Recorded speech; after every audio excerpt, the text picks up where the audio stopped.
लाखो भाविकांचे श्रद्धास्थान असणाऱ्या निफाड तालुक्यातील नांदुर्डे येथील वरद विनायक मंदिरामध्ये आज अंगारखीचा योग साधत गणेश भक्तांनी गणेशाच्या दर्शनाचा लाभ घेतला।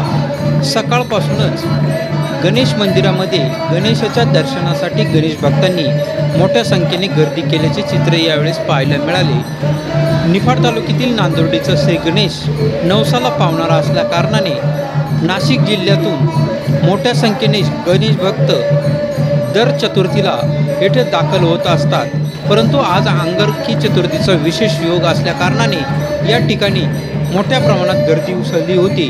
DM न्यूजसाठी माणिक देसाई, निफाड। श्रावण मास मधली अंगारिका चतुर्थी आहे। वरदविनायक देवस्थान इथे भाविक भक्तांची पूर्ण जिल्ह्यातून तालुक्यातून मोठ्या संख्येने उपस्थिती आहे। श्री वरदविनायक गणेश आपल्या सर्वांची मनोकामना पूर्ण करो।